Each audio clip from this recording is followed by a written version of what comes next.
मुख्यमंत्री अशोक गहलोत का जो संबोधन रहा कांग्रेस की बैठक के बाद में, साफ इशारा है कि जिताऊ को टिकट दिया जाएगा। पहल भी बहुत सारे नेता कह चुके हैं कि जिताऊ चोर को भी टिकट देना पड़ता है। कांग्रेस में उदयपुर का घोषणा पत्र लागू किया गया था, राहुल गांधी की सदारत में तय किया गया था, एक से अधिक पद पर कोई नहीं रहेगा। गहलोत सरकार ने उस घोषणा पत्र को पहले ही किनारे रख दिया था जब शांति धारीवाल को मंत्री होने के बावजूद हाउसिंग बोर्ड का प्रभार दिया गया। तो यह परंपरा यहां से तोड़ दी गई और इस परंपरा को इनके राष्ट्रीय अध्यक्ष, कांग्रेस के राष्ट्रीय अध्यक्ष मल्लिकार्जुन खड़गे ने भी कायम रखा और प्रतिपक्ष नेता का, जो कि कैबिनेट मिनिस्टर का दर्जा होता है, राज्यसभा में प्रतिपक्ष नेता का पद अपने पास रखा। तो कांग्रेस जो कहती है उसे कर ही देगी, यह सामने नहीं आ रहा है। राजस्थान से शुरुआत हुई और राजस्थान के चुनाव पे ही बात हो रही है कि किस तरह से कांग्रेस जो है यहां पर चुनावी मोड में जाने वाली है। मुख्यमंत्री ने साफ कहा है प्रत्याशी अगर 90 साल का भी है तो टिकट मिलेगा। कर्नाटक का उदाहरण दिया उन्होंने।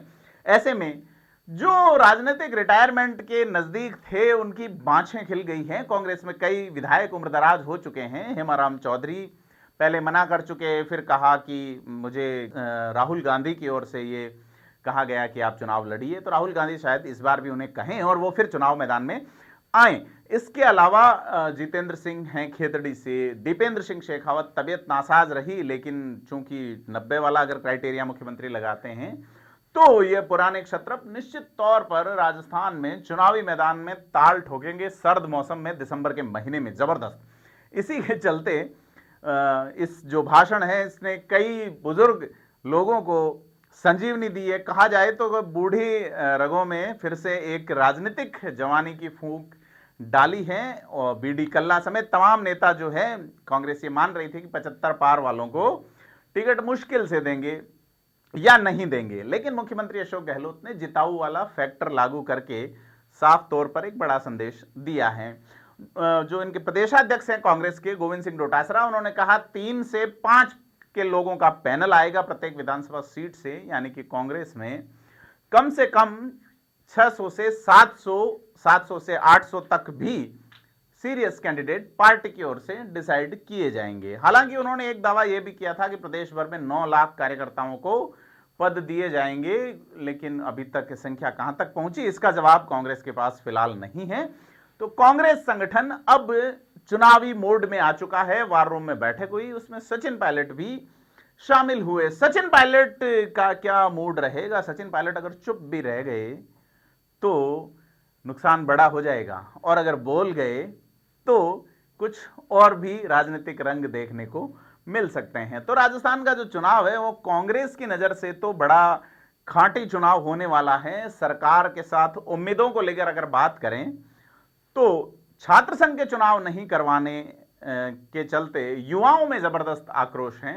युवा नेता, खास करके कांग्रेस का संगठन की पहली पीढ़ी एनएसयूआई के लोग भी सीधे तौर पे थोड़ी नाराजगी में हैं। कल रात को सचिन पायलट से कई युवा छात्र नेता मिले और कहा कि छात्र संघ चुनाव कराए जाने चाहिए ताकि राजनीति में प्रवेश की पहली सीढ़ी, पहली लोकतांत्रिक सीढ़ी जो है वो बनी रहे। राहुल गांधी इंटरनल लोकतंत्र की बात करते हैं, तो शायद इसीलिए मुख्यमंत्री का खेमा जो है चुनाव नहीं कराना चाहता। वो तो ये कहते हैं कि संगठन में भी पदाधिकारियों के चुनाव हो। बुजुर्ग खेमे को आंतरिक लोकतंत्र जैसी व्यवस्था और चुनावी जो अंदाज है वो शुरू से पसंद नहीं आता रहा है। ये कांग्रेस का इतिहास है।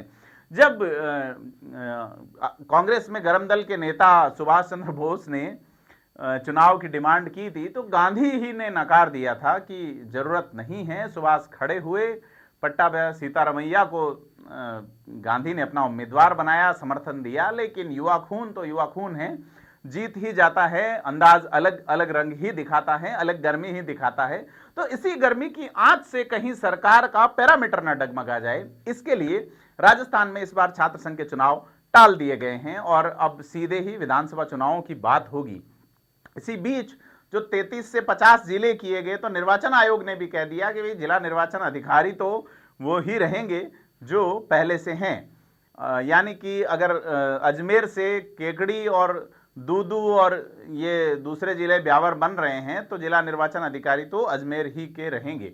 ऐसे में इन व्यवस्थाओं और सिस्टम्स के हिसाब से भी पुराना जो सेटअप है वो चलेगा, क्योंकि नया सेटअप अभी बन पाना संभव नहीं लग रहा। ऐसे में इन जिलों में डीएलओज की नियुक्तियां, और डीएलओ मतलब डिस्ट्रिक्ट लेवल ऑफिसर्स की नियुक्तियां, और तमाम तरह के पहलू हैं, इनको लेके चुनाव बड़ा रोचक मूड में जा रहा है। तो राजस्थान में सीधे तौर पे ये कहा जाए कि सीएम गहलोत ने जो लाइन कही है, उनका ये मानना है, उनकी ओर से इशारा है सीधे तौर पे कि चुनाव जो है वो मुख्यमंत्री अशोक गहलोत ही अपने दम पे, अपने अंदाज में और अपनी ही जादूगरी से आगे लेके जाएंगे। परिणाम क्या आएगा ये तो जनता तय करेगी, लेकिन आपको साफ तौर पे यह दिख सकता है कि आलाकमान का जो उदयपुर फॉर्मूला था उसे साइड में रख दिया गया है। राहुल गांधी के बहुत सारे फॉर्मूले, जब वो यहां अलवर में सभा कर रहे थे या उससे पहले भी, उन्होंने ये कहा हर मंत्री को 25 किलोमीटर हर महीने में चलना चाहिए कम से कम, तो वो भी अभी शायद कहीं किनारे पड़ी है वो यात्राएं भी।